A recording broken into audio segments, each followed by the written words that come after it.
نحمده ونصلي على رسوله الكريم أما بعد فأعوذ بالله من الشيطان الرجيم بسم الله الرحمن الرحيم محترم المقام قابل احترام ناظم مدرسہ مولانا ربانی شعیب قاسمی اور میرے اساتذہ اکرام مہمانان اعزام اور میرے پیارے ساتھیوں، السلام علیکم ورحمۃ اللہ وبرکاتہ۔ زمین پر ستارے نہیں، آسمان میں قمر نہیں، انسان کو صبر نہیں، قرآن میں جھوٹ نہیں، سجدے میں جس کا زر نہیں، جنت میں اس کا گھر نہیں۔ میرے عزیز بھائیوں، کس غفلت میں ہم لوگ اپنی زندگی گزار رہے ہیں۔ ہم کوئی پریشان ہے اس دور میں اپنا رتبہ پانے کے لیے، اپنا رعب لوگوں پر جمانے کے لیے، کوئی سیاست میں اپنا قدم جما رہا ہے، کوئی سیاست ہی اپنی زندگی سمجھ رہا ہے، اور آج کی سیاست تو صرف اور صرف مسلمانوں کو ٹارگٹ کرنے کے فیصلے سنا رہی ہے۔ کبھی 3 طلاق کا بل، کبھی CAA کا بل، کبھی وقف بورڈ کا بل۔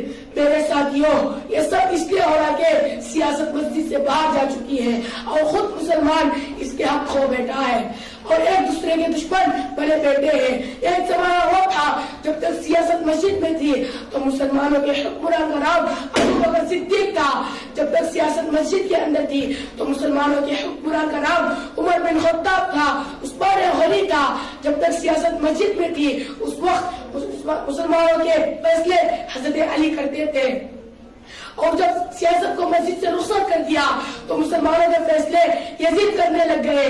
کون تھا یزید؟ یزید وہ لعنتی شخص تھا جو مسجد نبوی میں گھوڑے باندھا کرتا تھا۔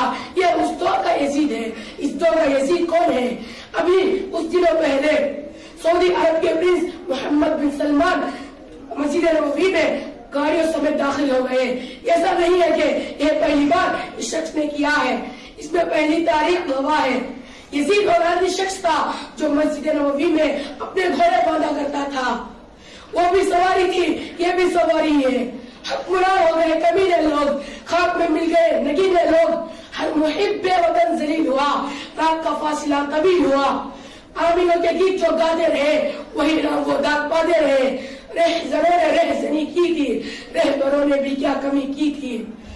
لیکن بہت ہی افسوس کی بات ہے جہاں فرشتے بھی اجازت لے کر آئے اور جبرائیل علیہ السلام بھی ہاتھ باندھ کر کھڑے ہو، جہاں صبح کو 70,000 فرشتے اور شام کو 70,000 فرشتے حاضر ہو کر سلام پیش کرتے ہیں اور وہ فرشتے دوبارہ آنے کے لیے تڑپتے ہیں۔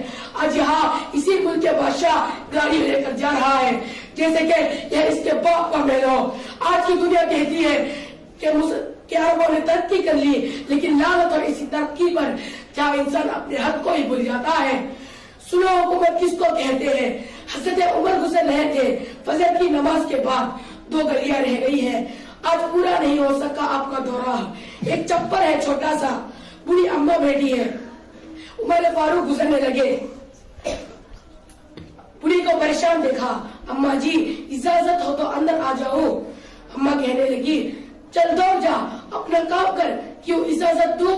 تیری مہربانی اماں، آنے دو، گزارش ہے، چلو آ جاؤ۔ اندر آ گئے عمر فاروق، پوچھا اماں سے کیا پریشانی ہے، کیا بات ہے؟ اماں کہنے لگی خادم نہیں ہے اور اولاد اللہ نے دی کوئی نہیں، میں غریب ہوں، 3 دن سے کچھ نہیں کھایا، 25 دینار کا قرضہ چڑھ گیا ہے، مجھے عمر سے بڑی شکایت ہے، اس نے میرے حال ہی نہیں پوچھا۔ تو کہتی ہے شکوہ عمر سے آیا ہی نہیں۔ حضرت عمر نے کہا اماں عمر کو کیا خبر کہ تو اس حال میں ہے؟ تو کہتی ہے نہیں پتا عمر کو، تو کہو عمر سے چھوڑ دے حکومت اور اس کے حوالے کرے جو اس کی خبر رکھ سکتا ہے۔ حضرت کی دینارہ فرماتے ہیں جس کے سامنے کسرا اور روم کے بادشاہ کام کرتے تھے، میں نے اس عمر کو ایک بڑی اماں کے پاس کامتے دیکھا ہے۔ میرے دوستوں، وہ تھا حکمران، وہ تھی حکومت، وہ تھا اسلام، وہ تھا ایمان، اللہ سے محبت۔ آج کے اس دور میں کہاں ہے اسلام؟ ہمیں دکھاؤ اس دنیا میں کہاں ہے اسلام؟ یہ مسلمان کیا اسلام پر کاربند ہے؟ جارج برنارڈ شاہ نے کہا جب میں قرآن پڑھتا ہوں تو محسوس کرتا ہوں اس سے بہتر کتاب کوئی ممکن نہیں ہے، اور جب میں مسلمانوں کو دیکھتا ہوں تو محسوس کرتا ہوں ان سے زیادہ ذلیل قوم اس دنیا میں کوئی نہیں۔ یہ پروڈکٹ ہے جو اپنے وجود سے پیش کر رہے ہیں، کیا اس کی وجہ سے افرادی ہوں گے یا اسلام سے متفرق ہوں گے. میرے عزیز دوستو، میں اسی ایک اشعار پر اپنی تقریر ختم کرنا چاہتا ہوں. پڑھتا ہوں تو کہتی ہے خالق کتاب، مثل یہودی یا سعودی بھی عذاب. اس قوم کے بارے میں کیا لکھوں فراز، کعبے کے کمائی سے جو پیتے ہیں شراب. وآخر دعوانا ان الحمد للہ رب العالمین. السلام علیکم ورحمۃ اللہ وبرکاتہ.